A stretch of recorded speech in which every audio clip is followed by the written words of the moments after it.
of the planets. G-Force.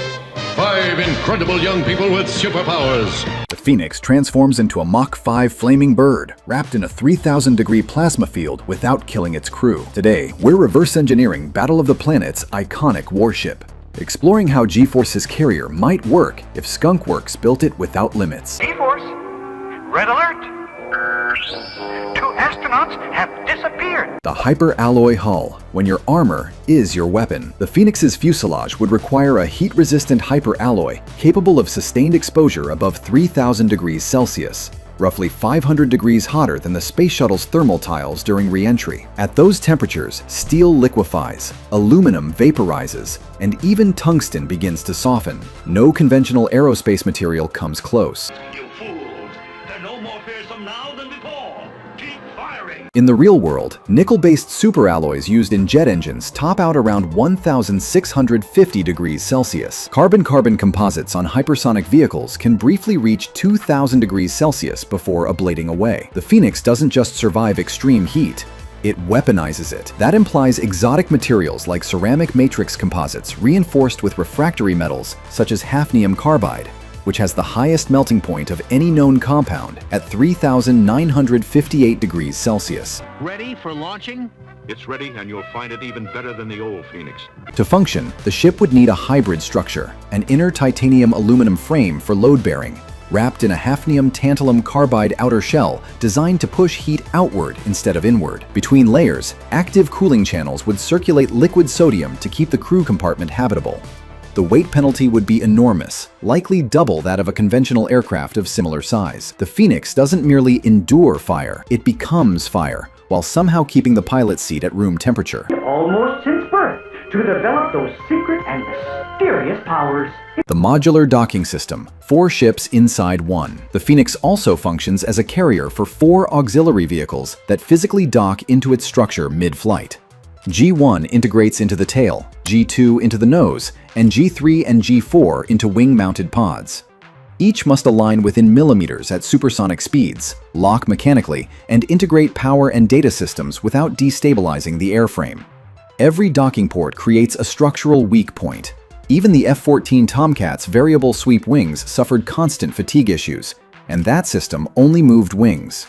The Phoenix juggles 4 shifting mass balances as vehicles launch and reattach during combat. Phoenix is built to go anywhere and do anything we command her to. She's tough. Let's go! A real-world solution would require electromagnetic docking systems similar to those used on the International Space Station, paired with adaptive flight control software, recalculating center of gravity in real time. Hydraulic clamps capable of exerting 50-ton forces with sub-second response times would be mandatory. NASA never attempted anything like hot-swapping payloads at Mach 5. The G5 command module isn't a standalone fighter. It's a warship constantly assembling itself in the middle of battle. G-Force, see, I hear of you. You fight our enemies. The twin ion turbine propulsion, Mach 5. From VTOL engines, the Phoenix reaches Mach 5 using twin vertical takeoff ion turbines mounted in rear pontoons. That's 5 times the speed of sound from engines designed primarily for hovering. For context, the SR-71 Blackbird needed purpose-built ramjets just to sustain Mach 3.2, and those engines couldn't even start themselves. They required conventional turbojets to accelerate to ignition speed. Ion propulsion exists, but not like this. Current ion thrusters produce thrust measured in millinewtons, enough to gradually accelerate spacecraft over months in vacuum. The Phoenix needs enough thrust to lift 1,200 tons vertically, then push it to Mach 5 in atmosphere. That requires roughly 240,000 pounds of thrust, equivalent to 4 F-15 Eagle engines, from a system that's simultaneously providing VTOL hover capability. A dangerous mission, thousands of light years away. The only theoretical solution is a hybrid turbofan magneto-hydrodynamic drive. Use conventional turbofans for VTOL and subsonic flight, then inject ionized plasma into the exhaust stream for hypersonic acceleration. The MHD accelerator superheats incoming air to 10,000 degrees Kelvin, ionizes it, then electromagnetically accelerates the plasma for additional thrust. Russia's Ajax project theorized this concept in the 1990s, but never solved the power requirements or electrode erosion. The engines have to be everything at once: helicopter, fighter jet, and scramjet. Pick 2. Force is on its way to planet Riga. with the Phoenix amazing... The time warp drive, folding space with 1970s technology. For interstellar travel, the Phoenix engages a time warp drive that enables instantaneous galaxy traversal. The engineering specifications don't exist because this violates causality, but if we treat it as a functional requirement, we're describing an Alcubierre warp drive, a theoretical metric manipulation system that contracts space ahead of the ship while expanding it behind. Only way to go now, Jason. Crazy! Miguel Alcubierre's 1994 paper demonstrated this is mathematically consistent with general relativity, but requires exotic matter with negative mass energy density. The energy requirements are equally absurd. Early calculations suggested the mass energy equivalent of Jupiter. Even optimized configurations need several times the mass of the Voyager probe converted to pure energy. And that's just to create the warp bubble. You still need conventional propulsion to maneuver once you arrive. Weird scene. Creep City.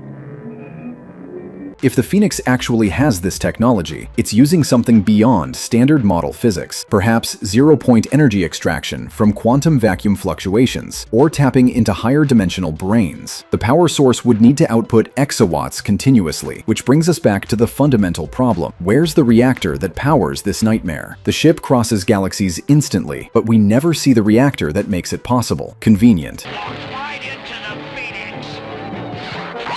The TBX nuclear missiles, air-to-air tactical nukes. The Phoenix's primary armament consists of TBX Bird missiles, tactical nuclear warheads housed in a ventral launcher for air-to-air combat. This is where Battle of the Planets parts ways with sanity. Nuclear air-to-air missiles existed. The Air 2 Genie was deployed by the US Air Force from 1957 to 1985. Carrying a 1.5 kiloton warhead designed to destroy Soviet bomber formations. To use one of your quaint expressions, this time we meet on my turn. But tactical nukes in atmosphere create problems beyond the obvious. The electromagnetic pulse from a nuclear detonation would fry the Phoenix's own electronics, unless it had complete Faraday cage shielding and hardened circuits. The blast wave propagates differently in air than vacuum. At Mach 5, you could literally overtake your own missile's shockwave, and atmospheric nuclear detonations generate fallout that rains down on whatever's below. The engineering solution would be variable yield warheads with neutron bomb characteristics, enhanced radiation output, reduced blast, minimal fallout. Something like the W-66 warhead from the Sprint missile program,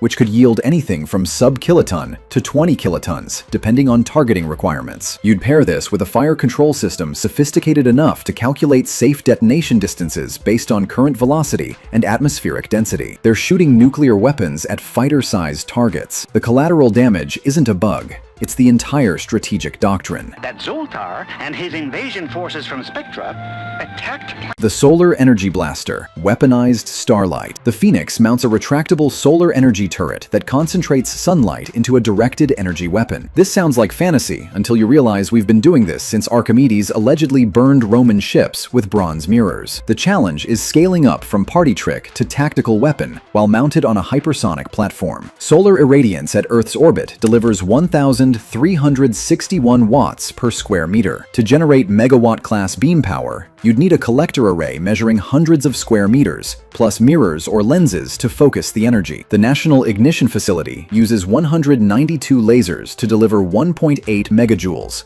enough to ignite fusion, but that's pulsed power from building-sized equipment. The Phoenix needs sustained beam capability from a hull-integrated turret. Stand by for electron blast.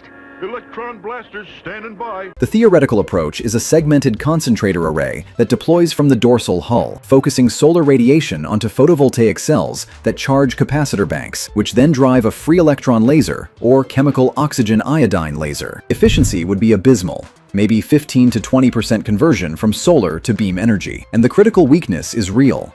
No sunlight means no weapon. Night missions, overcast conditions, or enemy smoke screens render it useless. The weapon is elegant and completely impractical, just like the ship carrying it. Starting descent on the asteroid Space Island.